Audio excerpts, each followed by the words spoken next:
ఏర్పాటు చేయబడిన వాక్య భాగము మత్తయి సువార్త 26వ అధ్యాయము 14 నుండి 16 వచనాలలో రాయబడిన మాట నేను చదువుతున్నాను. దయచేసి చాలా జాగ్రత్తగా మీరు వినాలని ప్రభు పేరిట మనం చేస్తూ ఉన్నాను.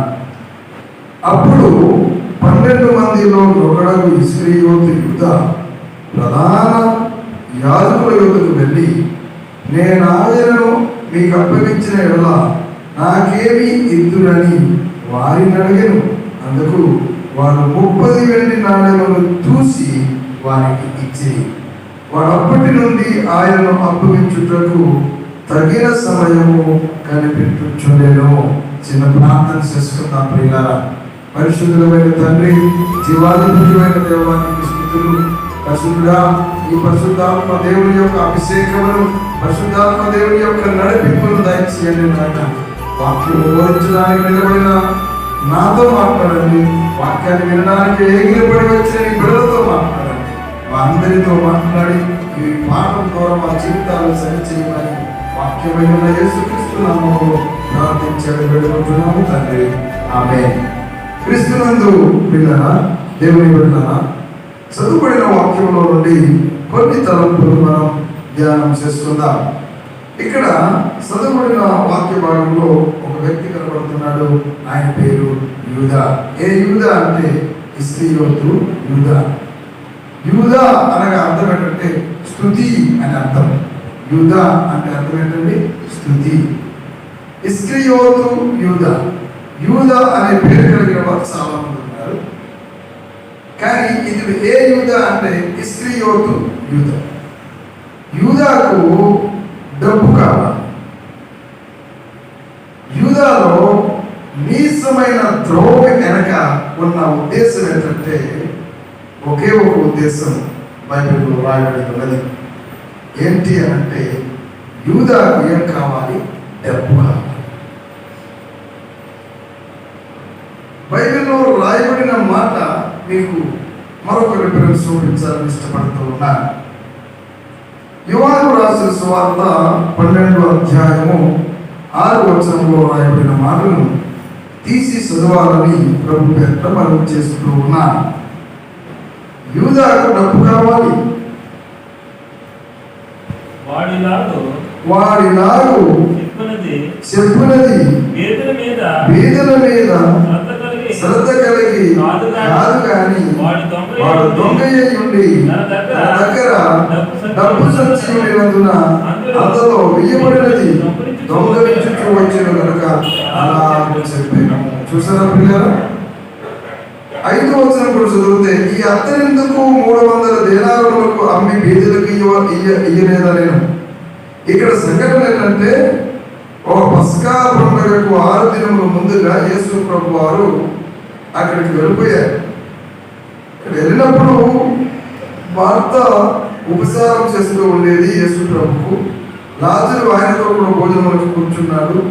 అప్పుడు మరియా మిక్కిలి ఇనువగల అచ్చ జలమాంచి అందరూ ఒక శరీరంలో ఎత్తు తీసుకుని యేసు పాదములకు పోసి తల వెంట్రుకలతో ఆయన పాదములు తుడిచింది.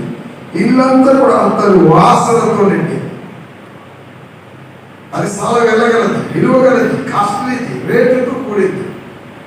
అప్పుడు ఇస్కరియోతు యూదా ఏమన్నాడంటే, ఈ అద్దెందుకు 300 దేనారులకు అమ్మి బీదలకు ఇయ్యలేదు అని. అలాగే చెప్పింది బీదల మీద ప్రేమతో కాదు, బీదల మీద ఉన్న అపారమైన ప్రేమతో కాదు. ఆయన జీవితంలో బీదలకు ఇచ్చే సందర్భాలు కూడా లేదు. కానీ 6వ వచనం చూడండి, వాడు అలాగూ చెప్పినది బీదుల మీద శ్రద్ధ కలిగి కాదు కానీ వాడు దొంగ ఉండి తన దగ్గర డబ్బు సంచి ఉండినందున అందులో ఇవ్వబడినది దొంగలించూ వచ్చిన కనుక అలాగూ చెప్పాడు. అతడు దొంగ. ఆయన యొద్ద డబ్బు సంచి ఉంచారు. ఆయన యొద్ద డబ్బు సంచి ఉంచారు.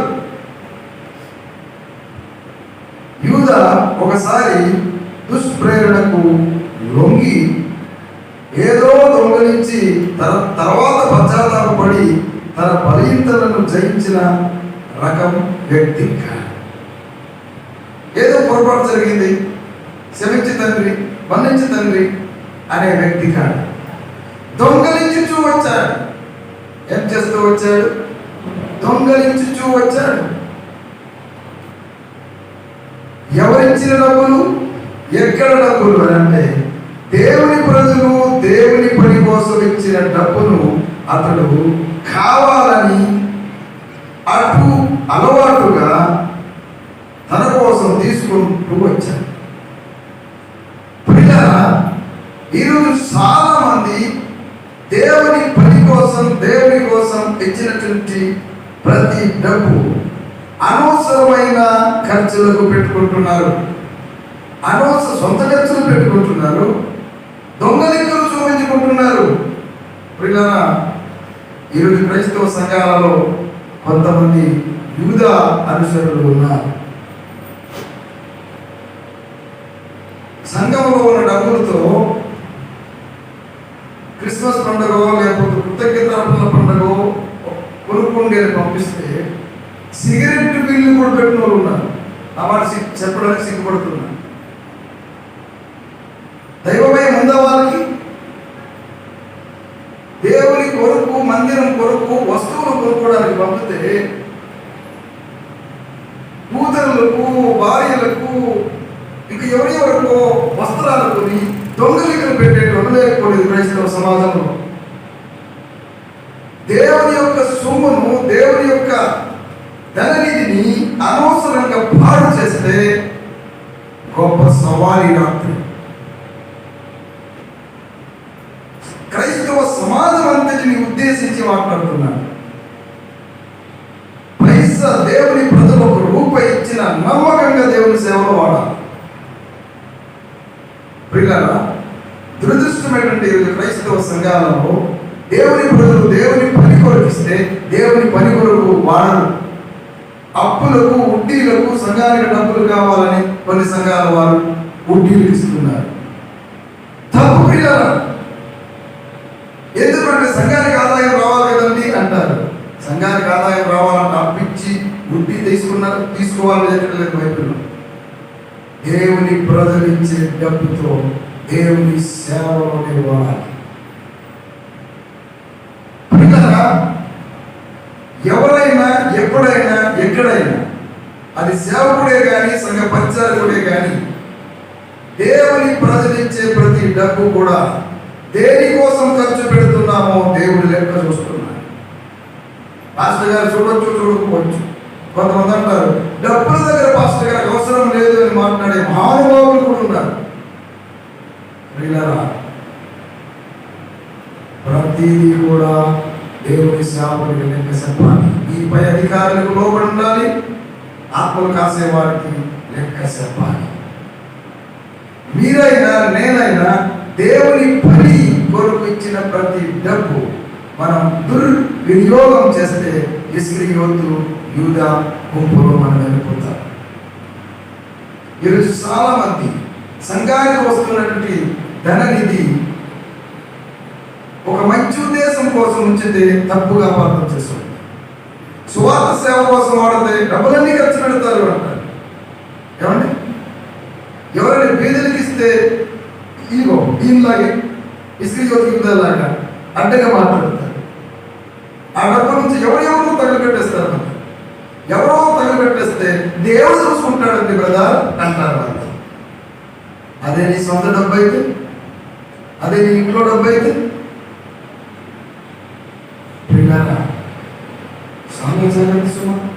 ఈ రోజు కూడా క్రైస్తవ సమాజంలో ఇస్కరియోతు యూదాలు ఉన్నారు. యోహాను సువార్త 12:6 వాడు అలాగూ చెప్పినది బీదల మీద శ్రద్ధ కలిగి కాదు కానీ వాడు దొంగ అయి ఉండి తన దగ్గర డబ్బు సంచి ఉండినందున అందులో వేయబడినది దొంగలించుచూ వచ్చిన కనుక అలాగూ చెప్పాడు. వేయబడినది దొంగలించుచూ వచ్చాడు. ఎప్పుడైనా కానీ సంఘ కమిటీ వారు ఒక్క ట్రెజరీ రేస్ వస్తే, ఒక్క సెక్రటరీ రేస్ వస్తే పొరపాట్లు జరుగుతాయి. 7 10 మంది ఉంటారు కదా, అందరూ కలిసి కూర్చొని లెక్క పెట్టినప్పుడు సమస్య ఉండదు. అందరూ కలిసి కూర్చొని తీర్మానం చేసుకున్నప్పుడు సమస్య ఉండదు. అందరూ కలిసి కూర్చొని ఈ డబ్బులు దీనికోసం వాడదాం, దీని చేద్దాం, అది చేద్దాం అని తీర్మానం మినిట్ బుక్లో పెట్టి మీరు చేసినప్పుడు సమస్యలు ఉండవు. ఒకే ఒక్కడు కనుక డబ్బులు వ్యవహారాలన్నీ చూస్తే ప్రాబ్లం తప్పనిసరిగా వస్తుంది. ఎవరిని ఉద్దేశించి నేను మాట్లాడడం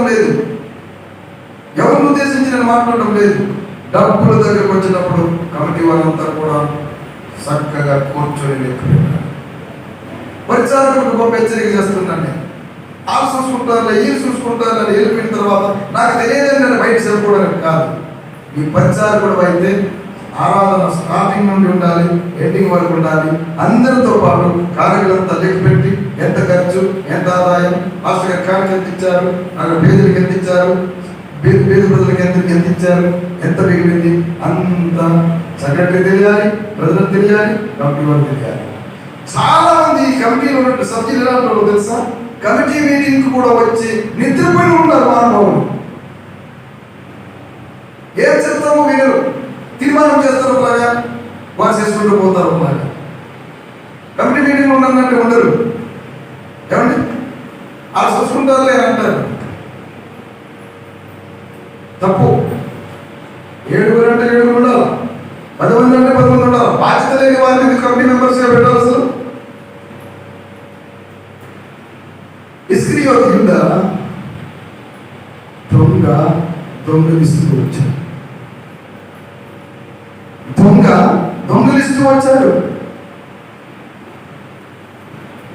ఎవరైనా కానీ, ఎక్కడైనా కానీ, ఏ సంఘంలో అయినా కానీ, అది ఏ డినామినేషన్ అయినా పర్వాలేదు, దొంగలిస్తూ వస్తే సంఘంలో ఉన్నప్పుడు రూపాయి దొంగలించిన దొంగే, పావలా దొంగలించిన దొంగే, 100 రూపాయల తప్పునే కలిసేసిన దొంగే. యూదా యొక్క గుంపులోకి వెళ్ళిపోతారు. ప్రియులారా,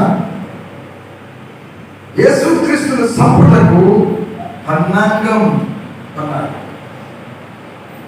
ఇది ఎవడు? యేసుప్రభు శిష్యుడు, యేసుప్రభుని వెంబడించిన వాడు, యేసుప్రభుతో ఉన్నవాడు. యేసుప్రభుకు తెలియదంటారా?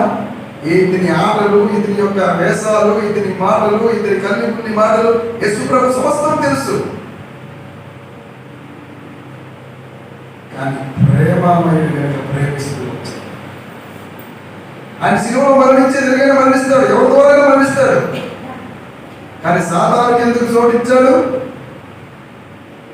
ఇస్కరియోతు యూదా ద్వారా శిలువలో అప్పగింపబడాలని బైబిల్లో లేదు. శిలువలో అప్పగింపబడతానని ఉంది. జకరియా గ్రంథంలో 11-12 ఉంది ఆ ప్రవచనం. 30 ఎండి నాణెములు అమ్మివేసా, 30 ఎండి నాణెములు అనే మాట ఉంది. కానీ ఇస్కరియోతు యూదా ద్వారా లేదు.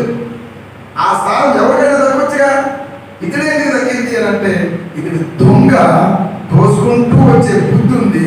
సాతాను లోబడ్డాడు. దేవుని ప్రజలు దేవుని పని కోసం ఇచ్చిన డబ్బును అతడు కావాలని వాడుకుంటూ అలవాటుగా తన కోసం తీసుకుంటూ వచ్చాడు. యూదాకు క్రీస్తు కంటే అతనికి డబ్బునే ఎక్కువ ప్రీతి. క్రీస్తు మీద ఉండే ప్రేమ కంటే డబ్బు సంచి మీద ఉండే ప్రేమ ఎక్కువ ఉండేది. క్రీస్తును శత్రువులకు పట్టి ఇవ్వడంలో అతని ముఖ్య ఉద్దేశము ఏంటంటే డబ్బు.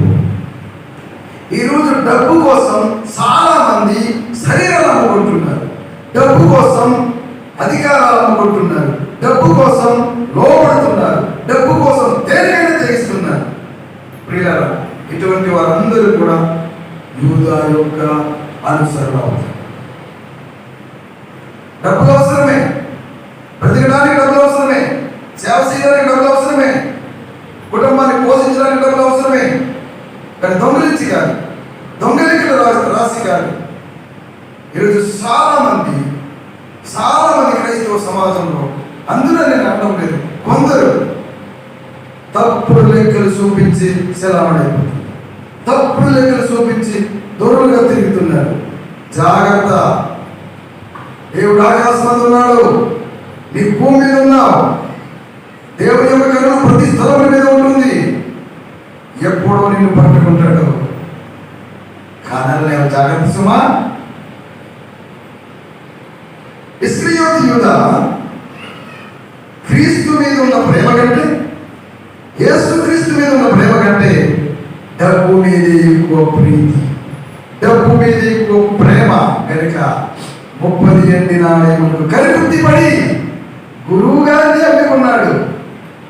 ఇలాంటి శిష్యుడు, గురువు గారిని అమ్ముకున్న శిష్యుడు, నమ్మక ద్రోహి, ఎన్నుపోటు పొడిచే వ్యక్తిత్తుడు. పిల్లరా, సంఘంలో వచ్చే వారందరూ కూడా నా అభిమానాన్ని చెప్తారు. ఎందుకంటే ఇక్కడ నాకు నేర్పించాడు యేసు ప్రభు. పాపిని ప్రేమించాలి, పాపాన్ని ఖండించాలి. ఈ రోజుల్లో ఎలాగుందంటే గద్దించే బోధకుడు, గద్దించే సేవకుడు మాట్లాడితే అలాగైతే సంఘానికి ఎత్తుకెళ్తామంటే అసలు సంఘమేనా? ఎప్పుడు పాపం గురించి బోధిస్తుంటే, ఎప్పుడు రక్షణ గురించి బోధిస్తుంటే, ఎప్పుడు మార్పు గురించి బోధిస్తుంటే ఇంకేరే బోధలు రావా ఆ సంఘంలో కాపరికి?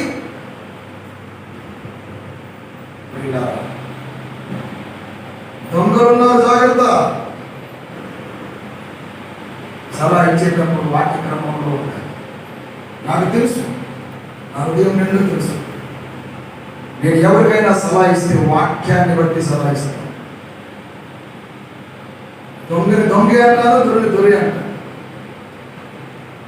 దొంగలను కనిపేసుకుంటూ జీవితంలో ఎప్పుడు రావాలి. మా మామ, మా బావ, మా అత్త, మా పిన్ని, మా కోడలు వదో తప్పు చేస్తే తప్పే ఖండించి బోధించాలి. బోధ తప్పు చేస్తే తప్పే. ఖండన బోధలు ఈ రోజుల్లో సంఘాలలో లేవు. ఎందుకు? కొందరు ఇస్కరియోతు యూదా తమ్ములు ఉన్నారు. ఇలాంటి మాటలు సొంతతరంగాల్లో విన్నా, ఇక్కడ విన్నా కొంతమంది ఉండదు. అది నాకు తెలుసు. ఏమో నేను యూట్యూబ్ కూడా ఫోన్ కూడా చేస్తాను. నెంబర్ కూడా నేను జవాబు సెంటర్ రెడీ ఉన్నాను. లేరంటారా సంఘాలలో? దొంగలు రాసేయడం లేరంటారా? పాపాన్ని ఖండించకుండా వెలిగిస్తుంటూ వచ్చేవారు లేరంటారా? వచ్చే కార్యక్రమం బీదలకు పంచిపెట్టాలని అడ్డగించేవారు లేరంటారా? సొంత ఖర్చులు పెట్టవచ్చు, బీదలకు మాత్రం పంచవద్దు, ఇలాంటి లేరంటారా? ఉన్నారు, వందల మంది ఉన్నారు. ప్రియులారా, ఇస్కరియోతు యూదా ఏం చేశాడు? చదువుకున్నాను. 12వ అధ్యాయం సువార్త. వాడు చెప్పినది బీదల మీద శ్రద్ధ కలిగి కాదు, వాడు దొంగై ఉండి తన దగ్గర డబ్బు సంచి ఉండినందున అందులో ఇయ్యబడినది దొంగలించుచూ వచ్చిన కనుక అలాగూ చెప్పాను. అతడు దొంగ. ఎవరిచ్చిన డబ్బులు అవి? దేవుని ప్రజలు ఇచ్చిన డబ్బులు, దేవుని బిడ్డలు ఇచ్చిన డబ్బులు, దేవుని పిల్లలు కష్టార్జితంతో ఇచ్చిన డబ్బులు. ప్రియులారా, ఇది మన జీవితానికి ఒక హెచ్చరిక. ధనము గురించి యేసు ప్రభు వారు బైబిల్ గ్రంథంలో చేసిన బోధలు స్పష్టంగా ఉన్నాయి. ధనము నాకు వద్దు అని నేను అనడం లేదు, ధనాన్ని సంపాదించుంది అనడం లేదు. పని చెయ్యండి అని చెప్తున్నాను. పౌలు గారి దగ్గర రాసిన మాట చూసి చెప్తున్నా. అసలు పని చేయకపోతే మీ పిల్లలకు భోజనం పెట్టుంటారు, బోధిస్తున్న దైవజనుడు నేనే. తెలుసా మీకు? మీ పిల్లలు పని చేయకపోతే భోజనం పెట్టుంటారు పౌలు గారు అన్న మాట చదువుకొని, మీ పిల్లలు కానీ మీ కుమార్తెలు కానీ పని చేయకపోతే భోజనం పెట్టుందని చెప్తున్న దైవజనుడు నేనే. ఎందుకు పని చేయాలి? డబ్బుల కోసం. దేనికోసం? బ్రతకడానికి, సంపాదించడానికి. కష్టపడి సంపాదించే డబ్బులు దేవుడు ఆశీర్వదిస్తాడు. లంచాలు తీసుకునో, ఆక్రమించుకునో, దొంగలికలు రాసుకునో, ఒకడు కూలి మిగిలించి దోసుకునో చేసే డబ్బులు మరి ఇంట్లో నిలవదు. ఆ ఇంట్లో సమాధానం ఉండదు. కష్టపడి రోజంతా పనిచేసి 500 సంపాదించామనుకో, 500తో నీకు తృప్తిగా గంజాన్నం తిన్నా కానీ సంతోషంగా ఉంటాం. కానీ లంచాలు తీసుకొని, దొంగలెక్కలు రాసుకొని 10,000 రూపాయలు సంపాదించిన ఇంట్లో నీ భార్యకు నీకు సంతోషం ఉండదు. దేవుడు ఎట్లా కొట్టబడేయాలో కొట్టబడేస్తాడు. పిల్లల ధనము సంపాదించాలంటే క్రమంగా సంపాదించాలి. మన కష్టంతో సంపాదించాలి. మన ఉద్యోగంతో సంపాదించాలి. మన కూలీతో సంపాదించాలి. మన పరిచర్యతో సంపాదించాలి. మనం చేసే పని బట్టి సంపాదించాలి. మన ఒక మాట చెప్తే మనం కష్టించే శ్రమట వచ్చి సంపాదిస్తే దేవుడు దీవిస్తాడు. దొంగలెక్కలు చూపించే డబ్బుతో దేవుడు మనకు దీవించాడు. ధనము గురించి యేసు ప్రభు వారు చేసిన ఉపదేశాలు స్పష్టంగా ఉన్నాయి. బైబిల్ గ్రంథంలో కొన్ని మాట చూపిస్తాను. మత్తయి సువార్త 6వ అధ్యాయం 19 నుండి 21 వరకు. భూమి మీద మీ కొరకు ధనమును కూర్చుకునవద్దు. ఇక్కడ చిమటయు తుప్పును తిరివేయును. దొంగలు కన్న వేసి దొంగలిద్దరు. యేసు ప్రభు ఏమన్నారు?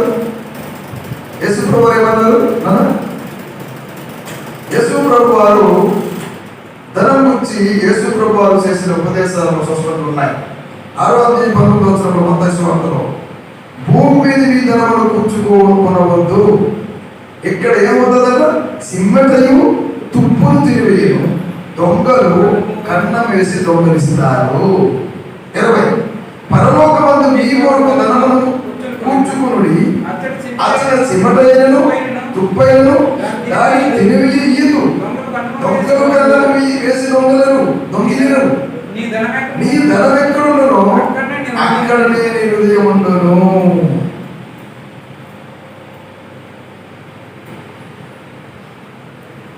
నీ ధనం ఎక్కడ ఉంటుందో అక్కడే నీ హృదయం.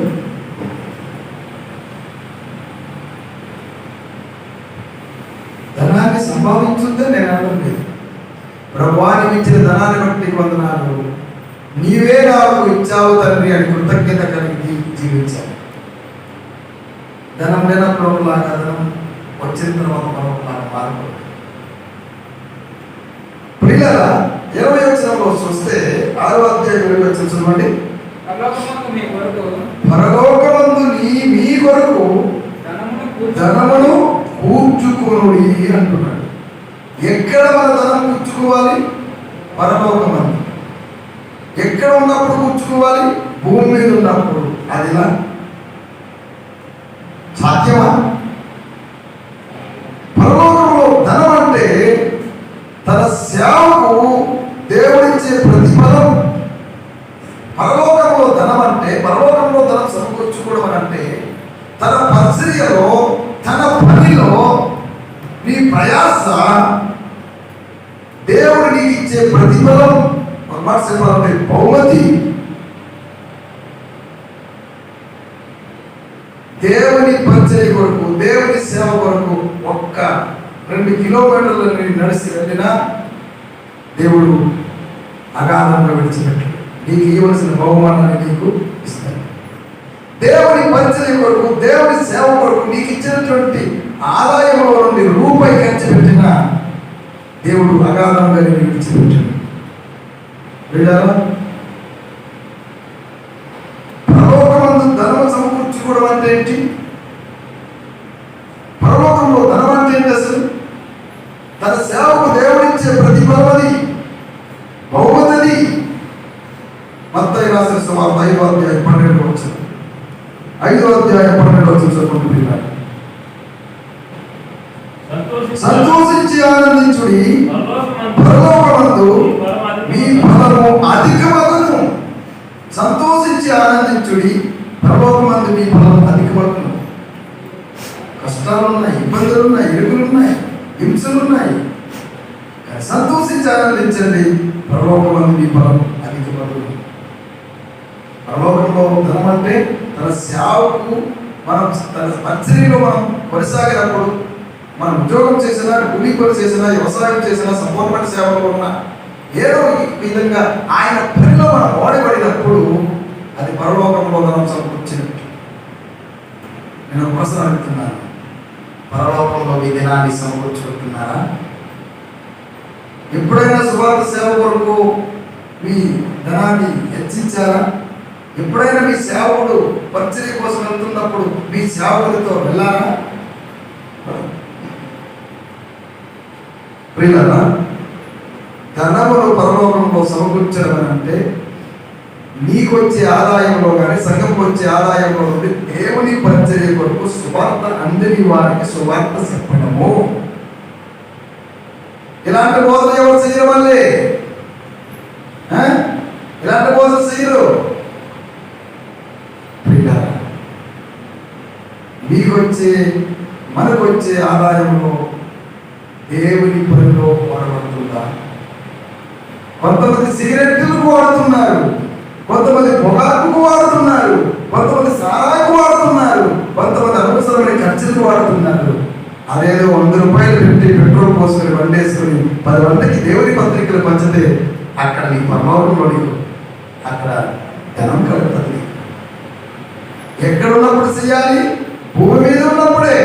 నేను పరలోకంకి వెళ్తాను చేసుకుంటున్నాను. నీ పరలోకానికి వెళ్తావా? నీ ముఖానికి దేవుని పని చెయ్యనోడివి నీ పరలోకానికి వెళ్తావా? దేవుని కోసం శ్రమలు రానోడివి పరలోకానికి వెళ్తావా? అందరికీ క్రైస్తవులు కూడా ఏమైందని అంటే పరలోకం నాకు కాకపోతే ఎవరికండి? నేను నమ్ముకున్నా అసలు ఆయన కోసం ఏం చేస్తున్నావు? అసలు ఒకరికైనా సువార్త చెప్తున్నావు? ఒక్కడికైనా సువార్త చెప్తున్నావు? యేసు ప్రభు కోసం కొంచెం ఎండకు నడుచుకుని ఎప్పుడైనా వెళ్ళావా? ఏమంటే పరలోకం నాకు ఉంది, కానీ ప్రభువా నన్ను పిలిచేవాడు పరలోక రాజ్యంలో ప్రవేశించడు, కానీ తండ్రి చిత్తము చొప్పున చేయవాడు మాత్రం ప్రవేశిస్తాడని మనం మర్చిపోయావా? నువ్వు మర్చిపోయావా? అందుకే బైబిల్ చదువుకుండా చెప్పేది, పరలోకమందు మీ ధనమును సమకూర్చుకోండి. చూడండి 6:20 మత్తయి చదువు. సరే, పరలోకమందు మీ కొరకు ధనమును కూర్చుకునుడి. ఎక్కడ కూర్చుకోవాలి ధనము? పరలోకమందు. ఇస్కరియోతు యూదా 30 నాణేలు ఎక్కడ కూర్చుకోవడానికి వెళ్ళాడు? భూమి మీద కూర్చుకోవడానికి వెళ్ళాడు. గురువు గారిని నమ్మేశాడండి. బైబిల్ ఏం బోధిస్తుంది? పరలోకమందు మీ ధనము సమకూర్చుకోండి. ఈ రాత్రి గొప్ప సవాళ్ళతో కూడిన మాటలు నేను ముందు ఉంచుతున్నాను. పరలోకంలో ధనాన్ని సమకూర్చుకుంటారో, భూలోకంలో ధనాన్ని సమకూర్చుకుంటారో మీ ఇష్టం. స్వతంత్రం దేవుడు మీకు ఇచ్చేశాడు, మనకి ఇచ్చేశాడు.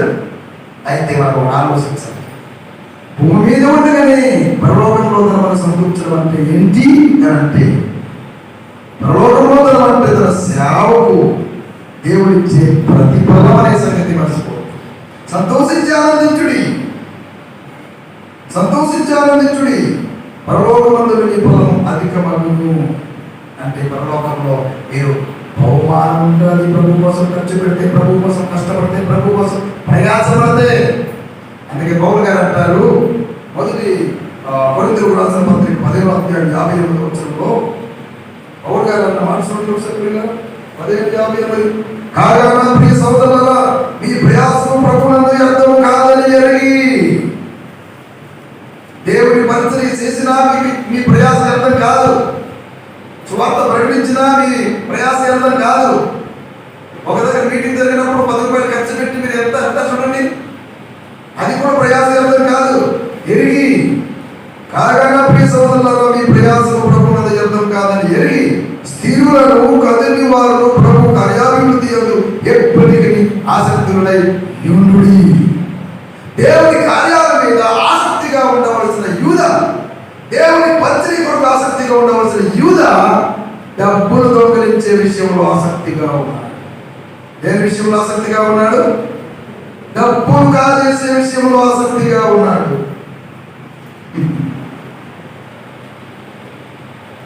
పరలోకములో మీ ధనమును సమకూర్చుకోండి. పరలోకంలో మీ కొరకు ధనమును కూర్చుకొనుడి. ఒక యవనస్తుడు ఉన్నాడు, బాగా డబ్బులు ఉన్నాయి, ఆస్తిపస్తులు ఉన్నాయి. ఇంటికి వెళ్ళాక మత్తయి సువార్త 19:16 నుండి 22 చదవండి. ఇంటికి వెళ్ళాక బాగా డబ్బులు ఉన్నాయి, ఆస్తిపస్తులు ఉన్నాయి. యేసు ప్రభు దగ్గరకు వచ్చి అంటాడు, అది కూడా నిత్య జీవం నేను పొందాలంటే నేనేం చెయ్యాలి అని అడిగాడు. అది చాలా ప్రాముఖ్యమైన ప్రశ్న. అడగడానికి కావాల్సిన ప్రశ్న. యేసు ప్రభు దగ్గరికి వచ్చారు, నిత్య జీవాన్ని పొందాలంటే నేనేం చెయ్యాలి అని అడిగాడు. యేసు ప్రభు ఏమన్నాడు అంటే,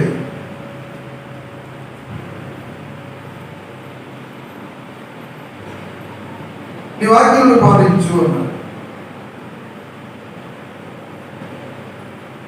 ఆజ్ఞలు పాటించాలంటే ఏ ఆజ్ఞ అని అడిగాడు. అంటే కొత్త గొప్ప పదవాక్యాలు అంటే తెలిసిన వాటి వస్తుంది. యేసు ప్రభు అన్నారు, నరహత్య చేయొద్దు, వ్యభిచారం చేయొద్దు, దొంగలించవద్దు, అబద్ధ సత్యం పలకొద్దు, తల్లిదండ్రులను సన్మానించు అన్నాడు. ఈ యవనస్తులు ఏమనుకున్నాడు తెలుసా?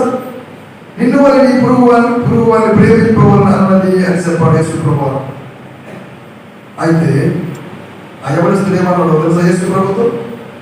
ఇవన్నీ అనుసరించుచునే ఉన్నాను, ఇక నాకు కొదవేమని యేసు ప్రభు. మీరు చెప్పిందంతా నేను అనుసరిస్తూనే ఉన్నాను ప్రభు, అయితే నాకు కొదవలేదు కదా.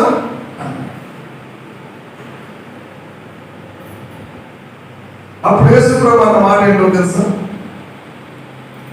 21 చదవండి పిల్లలు, 19:21.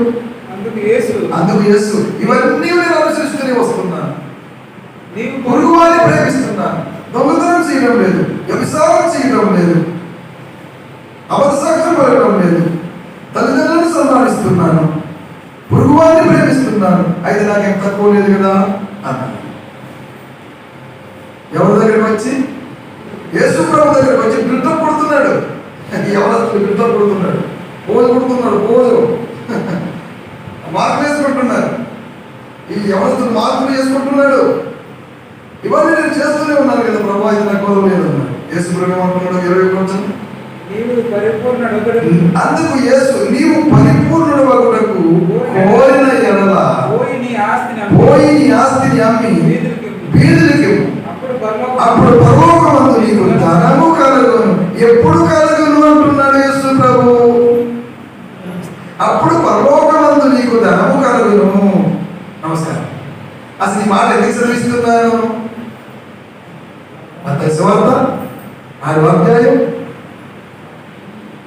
20 పరలోకంలో మీ కొరకు ధనము సమకూర్చుకునుడి అని రాయబడినందుకు ఇవన్నీ చూపిస్తున్నా. ఏంటి పాస్టర్ గారు యూదా గురించి చెప్తుంటే ఎక్కడెక్కడ ధనం కూర్చెళ్ళిపోతున్నాడు ఏంటి అనుకుంటున్నారా? యూదా దేన్ని ఆశించి దొంగలించాడు? అది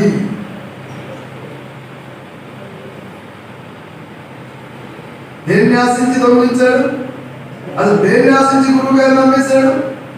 డబ్బులు, ధనము. ఇప్పుడు యేసు ప్రభు ఏమంటున్నాడు యవనస్తులతో? నాకు ఇవన్నీ నేను చేస్తున్నా, నాకు తక్కువ లేదు కదా ప్రభువా అని గుర్తుకుంటాడు, ఊరుకుంటాడు. మరి భాషలో చెప్పాలంటే యేసు ప్రభు ఏమన్నాడు? నీవు పరిపూర్ణుడు కాదు నాయన, అన్నీ చేస్తున్నావు, వెరీ గుడ్ అంటాడు అనుకున్నాడు ఆయన.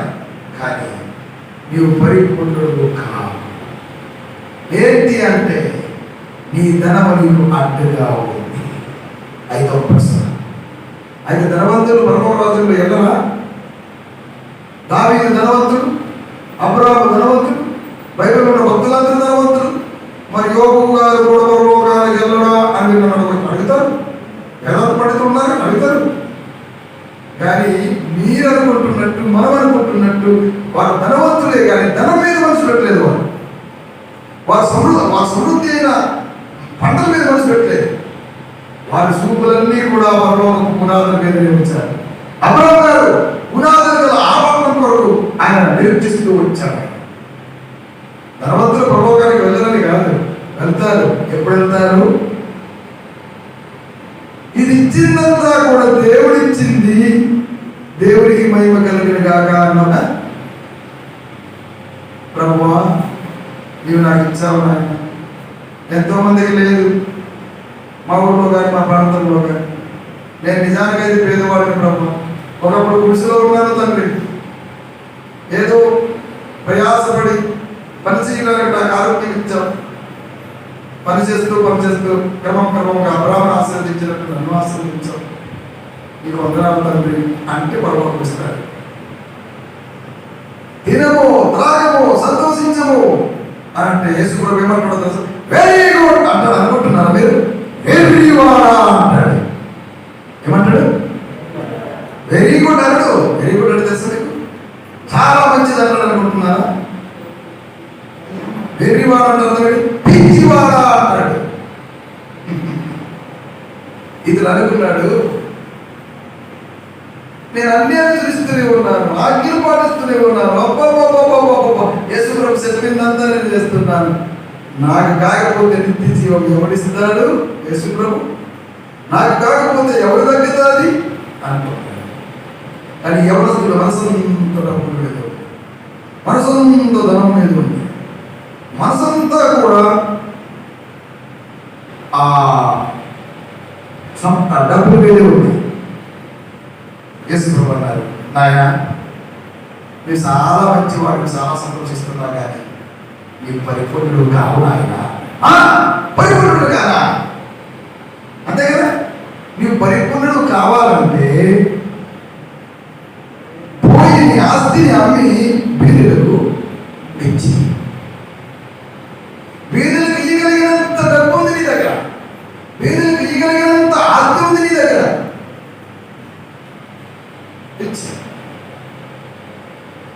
అప్పుడు పరలోకమందు నీకు ధనం కలుగుతుంది.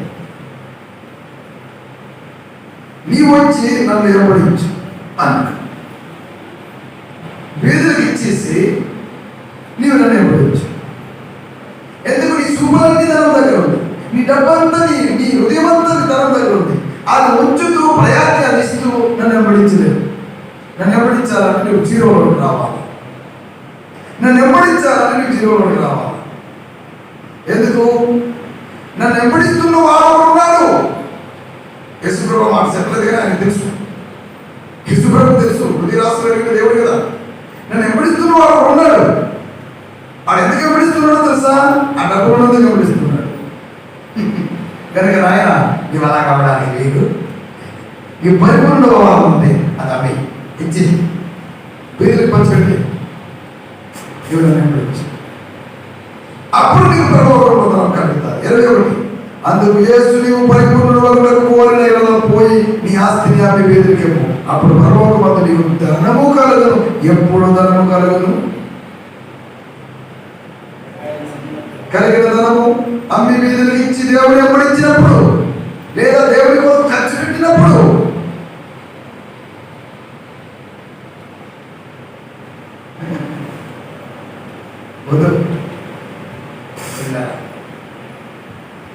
ఎప్పుడు సార్ నెరవేర్చను 19 అందుకు యేసు నీవు పరిపూర్ణుడు వరకు కోరిన ఎడల పోయి నీ ఆస్తి అమ్మి బీదలకిమ్ము. చాలా మంది దేవుడు లేని బీదవారు ఉన్నారు. ఆస్తిపాస్తులు ఉన్నాయి, పెలస్లు ఉన్నాయి, కార్లు ఉన్నాయి, బంగారాలు ఉన్నాయి, కానీ దేవుడు లేని బీదరికంలో ఉన్నారు చాలా మంది. దేవుడి దృష్టిలో కార్లు బంగారాలు అన్ని ఉన్నా కానీ దేవుడు కలిగి వాడు, దేవుడు లేకుండా ఉన్నవాడు, వాడు బీదవాడుగానే చూస్తాడు దేవుడు. మనం కూడా ఒకప్పుడు బీదవారమే. డబ్బుల విషయంలో మనం బీదవారం కావచ్చు, కానీ ఆధ్యాత్మికత విషయంలో మనం బీదవారం కాదు. దేవుడి స్తోత్రం. ఎందుకు? బంగ్లాలో ఉన్నాడు, పేరస్లో ఉన్నాడు, దేవుడు లేని అనాథ. కానీ గుడిసెలో ఉన్నా, రేగింట్లో ఉన్నా, ఒక గదిలో గవర్నమెంట్ ఇచ్చిన 2 గదిలో ఇంట్లో ఉన్నా దేవుడు కలిగిన ధనవంతుడు లేవు. మళ్ళీ చదవండి 19 మత్తయి సువార్త. అందుకు యేసు నీవు పరిపూర్ణుడు అగుటకు కోరిన ఎడల పోయి నీ ఆస్తిని అమ్మి బీదలకిమ్ము. ఈ బీదలు ఏ బీదలు?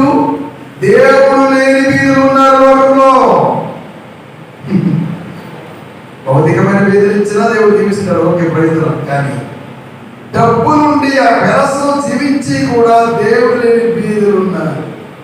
బీదలకి ఇచ్చి అంటే సువార్తను చెప్పేవారు పంపులు ఇచ్చారు అన్నది చదువునా. అప్పుడు పరలోకమందు నీకు ఏం కలుగుతుంది? ఎప్పుడు కలుగుతుంది? బేదలకు ఇచ్చినప్పుడు, ఏ బేదలకు ఇచ్చినప్పుడు? దేవుడు లేని జనాంగానికి సువార్తను ప్రకటించడానికి ఇచ్చినప్పుడు. దేవుడి దగ్గర రావాలంటే మీ 0 సెషన్ రావాలి. దరిద్రులుగా దేవుడు మనల్ని తయారు చేయండి. పరిచయం చేయడానికి డబ్బులు కావాలి, బతకడానికి డబ్బులు కావాలి. అయితే నీ కలిగి ఉన్న దానము దేవుడి సేవ కొరకు. ఇస్కరియోతు యూదా డబ్బు మీద మనసు పెట్టి దొంగయ్యాడు. దొంగ ఈ గురువు గారిని నమ్మిస్తాడు. ఇస్కరియోతు యూదా జీవితంలో మనం మాటలు నేర్చుకోవాలని పరిశుద్ధాత్మ దేవుడు మనకి మాటలన్నీ కూడా రాయించారు.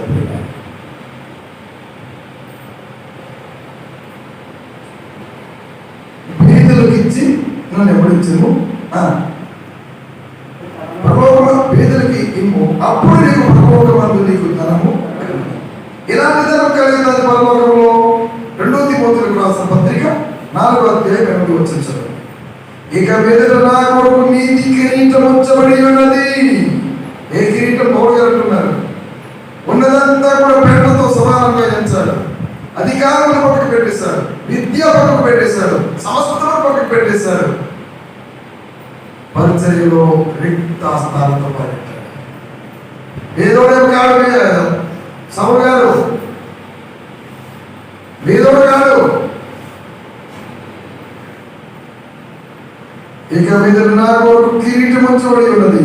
ఆ దినమందు నీతి గల న్యాయాధిపతి అయిన ప్రభు అది నాకు మాత్రమే కాకుండా తన ప్రత్యక్షతను అపేక్షించు వారికి అందరికీ అనుగ్రహించు. తన ప్రత్యక్షతను అపేక్షించువారు, దేవుడి పరిచయ కొరకు జీవించేవారు, దేవుడి కొరకు జీవించేవారు, దేవుడి కొరకు కష్టాలు అనుభవించేవారు, దేవుడి కొరకు ఖర్చు పెట్టేవారు. ఏ కిరీటం ఇస్తాడు? నీతి కిరీటం ఇస్తాడు. పరలోకంలో అది బహుమానం. చాలా మంది ఏమంటారు, బహుమానం చదివిరా ఎందుకయ్యా అంటారు. వాక్య పరిజ్ఞానం లేని వారు పెద్ద పెద్దవాళ్ళు మాట్లాడుతున్నారు. మళ్ళీ పెద్ద పెద్దవాళ్ళు అంటున్నారండి పరలోకంలో బహుమానం ఉంటుందంటే. వారు కావాల్సింది భూమి మీద అవార్డులు రివార్డులు కావాలి, నశించే బహుమానాలు కావాలి. ఏమండి? నశించే బహుమానాలు కావాలి. నశించని బహుమానం దేవుడు వర్ణిస్తాడు. దేవుడికి స్తోత్రం. యూదా పరలోక సంబంధమైన వాటి అన్నింటినీ మరిచి భూ సంబంధమైన ధనము మీదనే మనసు పెట్టి తన గురువు గారిని 30 వెండి నాణెములకు అమ్మివేశాడు. ఎన్ని వెండి నాణెములు? మత్తయి సువార్త 26వ అధ్యాయం 15వ వచనం చూడండి. ముగించేస్తాను. 26:15. నేను ఆయనను మీకు అప్పగించినట్లా నాకేమిచ్చునని వారు అడిగాను. అందుకు వారు 30 వెండి నాణెములు తూసి వారికి ఇచ్చిరి. యూదా దేని మీద మనసు పెట్టాడు? పరలోక సంబంధమైన వాటన్నింటినీ మరిచి భూ సంబంధమైన ధనము మీదనే మనసు పెట్టి తన గురువు గారిని 30 వెండి నాణెములకు ఆపివేశాడు. యూదా సాతానుకు శోధించి చివరికి తన గురువు గారిని కూడా అమ్మడానికి తెగించాడు. ఒక్క మాట చెప్పి గురించేస్తాను. 1 తిమోతికి రాసిన పత్రిక 6వ అధ్యాయం 7 నుండి చదవండి పిల్లరా. 6వ అధ్యాయం 7 నుండి చదవండి.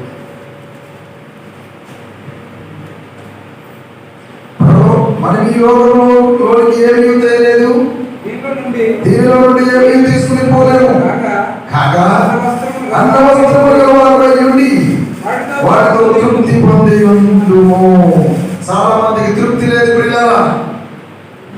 దొంగలెక్కినట్టుగా రాస్తున్నారు. వచ్చిన జీతం సారగా కాదు, సరిపోయినా కానీ దొంగలెక్కలు రాస్తున్నారు. ఎందుకు? తృప్తి లేకపోవడం. నమ్మకంగా పనిచేసి, నమ్మకంగా ఉద్యోగం చేసి, నమ్మకంగా ఖర్చించి పనిచేసి, నమ్మకంగా కూలి పనిచేసి, నమ్మకంగా పరిచర్య చేసి వచ్చిన డబ్బులతో తృప్తి కలిగి ఉండాలి. ఎప్పుడు తృప్తి కలుగుతుంది? దేవుడు నాకు ఇచ్చాడు అన్నప్పుడు తృప్తి కలుగుతుంది. చాలా మంది జీవితంలో తృప్తి లేదు. తృప్తి లేకే దొంగతనాలు చేస్తున్నారు, తృప్తి లేకే దొంగలికలు రాస్తున్నారు, తృప్తి లేకే మనసును సంపి దోచుకుంటున్నారు.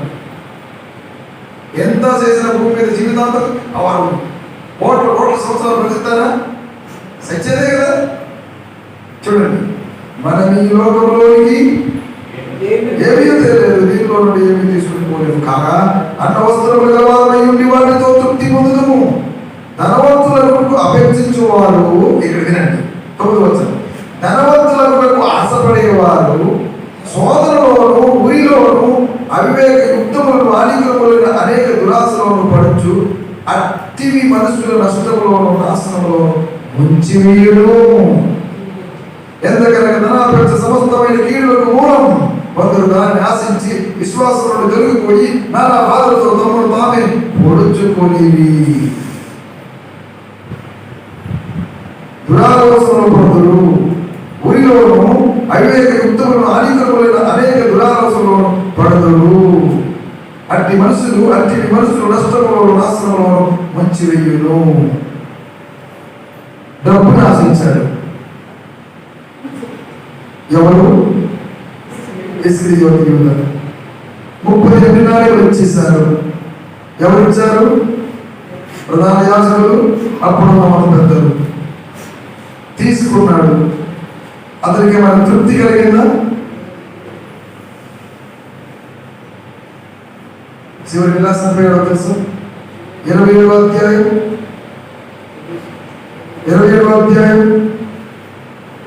3, 4, 5 వచనాలు. అప్పుడు ఆయన అప్పగించిన యూదా, ఎవరిని అప్పగించిన యూదా? యేసును అప్పగించిన యూదా. ఆయనకు శిక్షలు విధింపబడగా యేసు ప్రభువు వారి శిక్షలు విధింపబడుతూ ఉన్నాడు. అది చూశాడు. చూసి పశ్చాత్తాపడి, అంతకుముందు పశ్చాత్తాపడితే బాగున్నాం. అంతకుముందు ఎన్నో రోజులు ఉన్నాడు యేసు ప్రభుత్వం, ఎన్నో రోజులు ఉన్నాడు, ఎన్నో రోజులు ప్రయాణం చేశాడు యేసు ప్రభుత్వం. పశ్చాత్తాపం రాలేదు, దొంగిలిస్తూ వచ్చాడు.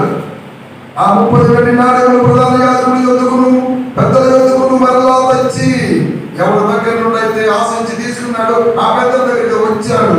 నేను నిరాపరాధ రక్తమును అప్పగించి పాపము చేసిందని చెప్పాను. 3.5 సంవత్సరాలు తిరిగాడు. ఆయన నిరాపరాధం తెలియదా? ఇంకొకటి గమనించండి, యూదా కాకపోతే మరొకడు అప్పగిస్తాడు, కానీ యూదా ఎందుకు కావాలి? అంతే కదా, చోటు ఎందుకు ఇయ్యాలి? అయ్యాలి సాతానుడు చోటిచ్చాడు యూదా. అతడు ఆ వెండి నాణెములు దేవాలయంలో పారవేసిపోయి ఉరి పెట్టి కొనేను. ఏం చేస్తున్నాడు? ఉరిస్తున్నాడు. పౌలు గారు ఏమంటున్నారు ఇక్కడ? 1 తిమోతి 6వ అధ్యాయము, సోదరులోను ఊరిలోను అవివేక యుక్తములను హానికరములైన అనేక దురాలోచనలు పడతాడు. ఏమయ్యాడు యూదా? ఉరి పెట్టి ఉన్నాడు. ఉపయోగం ఉందా? ఆ 30 నాయకులతో ఆయన బతికాడా? ఏమైనా ఉద్ధరించాడా? చచ్చిపోయాడు. కనుక పిల్లలు రాత్రికాల సమయంలో దేవుడు మనతో మాట్లాడుతున్న మాట ఏంటంటే, పిల్లల మనం కలిగినటువంటి దానితో అన్న వస్త్రం గలవారుగా తృప్తి కలిగి ఉందాం. దేవుడు మనకి ఇచ్చిన దానితో దేవుడి కొరకు ఖర్చు పెట్టి దేవుడితో సత్సంబంధం కలిగి మన కష్టం మీదనే ఆధారపడి, మన ఉద్యోగం మీద, మన జీతం మీదనే ఆధారపడి, మన యొక్క కూలి చేసి సంపాదించే జీతం మీదనే ఆధారపడి దేవుడికి సాక్ష్యంగా జీవిద్దాం. భూమి మీద మనకు అందరిలాగా కార్యం లేకపోయినా పర్వాలేదు, అందరిలాగా ప్రయాసం లేకపోయినా పర్వాలేదు, దేవుడు కలిగిన ధనవంతులుగా ఉందాం. భూమి మీద దేవుడు కలిగిన ధనవంతులుగా ఉందాం. పరలోకంలో కూడా మనం ధర్మం సమకూర్చుకున్న వారంగా ఉందాం. అంటే ధన్యత ప్రభు మాకంటే కదా ఇచ్చింది కనుక ఆమేన్. అందరూ మెస్సర్ కూడా ప్రార్థన చేస్తున్నాం. పరిశుద్ధుడైన తండ్రి నీకు స్తోత్రాలు. ప్రార్థన చేస్తున్నాం. ఈ మా కొరకు రాయించిన మాటలు బట్టి వందనాలు ప్రభు. అద్భుతమైన మాటలు రాయించావు తండ్రి. మా జీవితాలను ప్రభు అందించడానికి సరిచేయడానికి మీరు ఇచ్చిన అద్భుతమైన మాటలను బట్టి వందనాలు ప్రభు. ఇస్కరియోతు యూదా జీవితంలో నుండి ఆయన ఒక పాఠాన్ని మీరు మాకు నేర్పిస్తున్నారు తండ్రి. ప్రభావం పరలోకమందు మా ధనమును సమకూర్చుకునే కృప దయచేయండి ప్రభు. అన్న వస్తువులు గలవారమై మా కలిగిన దానితో మేము తృప్తి కలిగి ఉండడానికి కూర్చోమండి. తృప్తి లేకుండా జీవిస్తే ప్రభు ఎప్పుడు కూడా మా జీవితం అసంతృప్తి కనుక మా జీవితాలకు తృప్తిని దయచేయాలని ప్రార్థన చేస్తున్నాం. వాక్య వాక్యం వెళ్ళి బిడ్డలందరినీ కూడా దీవించి ఆశీర్వదించండి. తృప్తి కలిగి జీవించి ప్రభు కోసం